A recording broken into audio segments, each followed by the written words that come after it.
আজকের এই পনির পরোটা রেসিপিটা আশা করি আপনাদের সকলের ভালো লাগবে। নমস্কার বন্ধুরা, আমি জলি সরকার, খাবার ঝুড়ি চ্যানেলে আপনাদের সকলকে স্বাগত। ভিডিওটা প্রথম থেকে শেষ পর্যন্ত দেখবেন। তাহলে চলুন রেসিপিটা শুরু করা যাক। নিয়ে নিয়েছি একটা বোল, এর মধ্যে দিয়ে দেব 1 কাপ পরিমাণ আটা,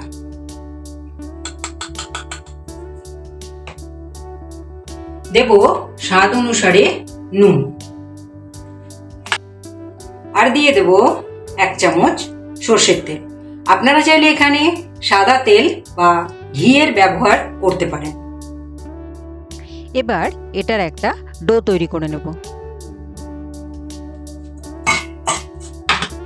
আটা, তেল, নুন ভালোভাবে মিক্স করে নেব। পর এটার মধ্যে ধীরে ধীরে জলটা দেব, একবারে জল দেওয়া যাবে না।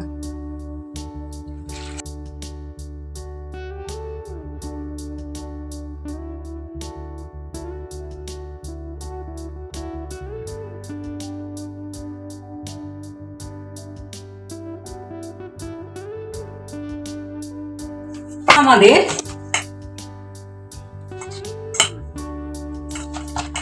ডোটা একদম রেডি হয়ে গেছে। এরপর এটাকে আমি 10 মিনিট রেস্টে রেখে দেব।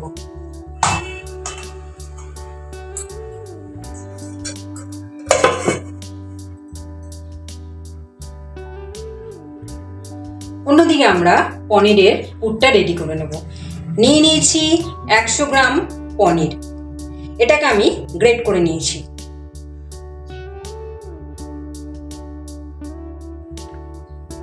এর মধ্যে দিয়ে দেব 1/2 চামচ জিরে গুঁড়ো, 1/2 চামচ ধনে গুঁড়ো, সামান্য পরিমাণ কাশ্মীরি লঙ্কার গুঁড়ো,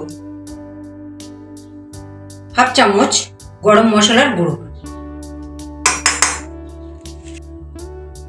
দিয়ে দেব ছোট ছোট করে কেটে রাখা কাঁচা লঙ্কা, আর দিয়ে দেব স্বাদ অনুসারে নুন। এরপর এটাকে ভালোভাবে মেখে নেব।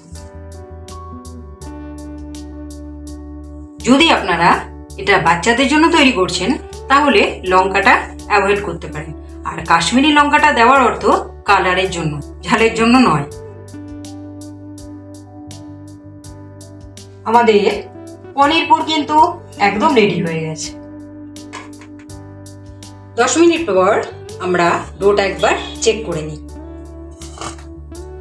দেখুন ডোটা কতটা সফট হচ্ছে।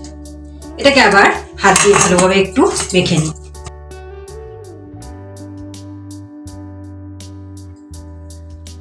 হাতে হালকা তেল মাখিয়ে নিয়েছি। এই ডোটার উপরে আমি হালকা মেখে নেব যাতে পুরটা আমাদের ভরতে সুবিধা হয়।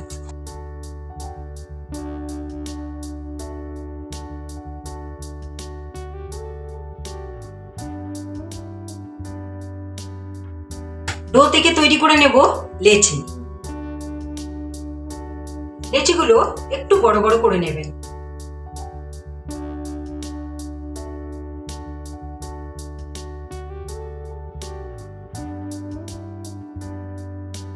এই লেচির মধ্যে আমি পুর ভরে নেব। ধীরে ধীরে এটাকে বাটির আকারে তৈরি করে নেব।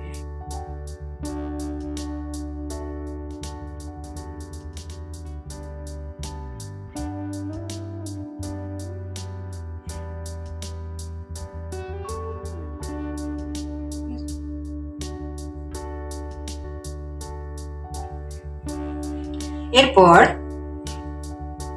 ধীরে ধীরে মুখটাকে বন্ধ করে দেব। মুখটা যদি ভালোভাবে বন্ধ না করা হয় তাহলে বেলতে গিয়ে কিন্তু খুলে যাবে আর পুরটা বাইরে বেরিয়ে আসবে। হালকা চাপ দিয়ে এটাকে আবার গোল করে দেব।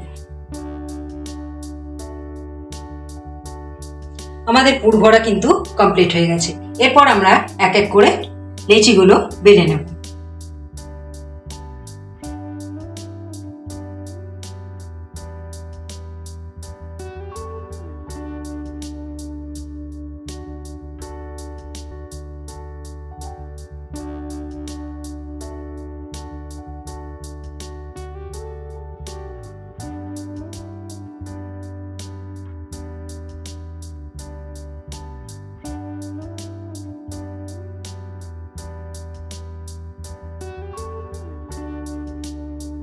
শেপটা কিন্তু আপনারা নিজেদের পছন্দ মতো করবেন। আমি এখানে খুব বেশি বড় করিনি, সাইজটা মিডিয়াম রাখলাম।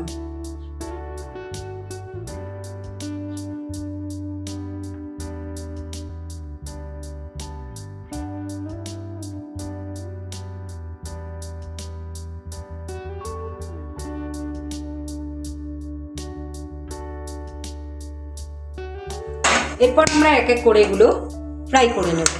তাওয়াটা চাপিয়ে দিলাম, তাওয়াটা হালকা গরম হয়ে গেছে। প্রথমেই পরোটাটাকে দুটো পিঠ ভালোভাবে সেঁকে নেব। তারপর এক পিঠের মধ্যে হালকা সর্ষের তেল আমি এখানে ব্যবহার করেছি, আপনারা চাইলে ঘি বা বাটার বা সাদা তেল ব্যবহার করতে পারেন।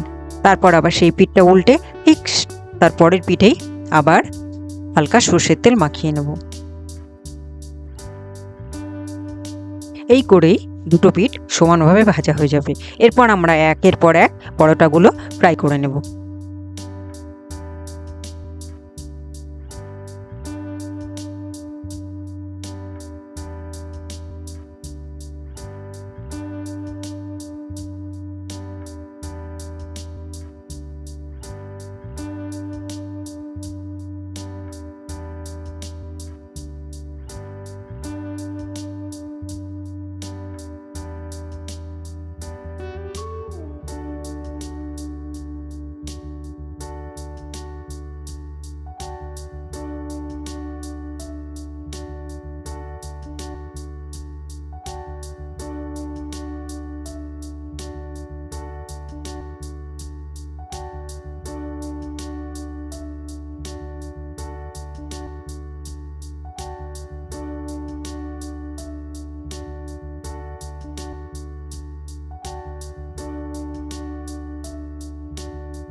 পনির পরোটা কিন্তু আমাদের একদম রেডি।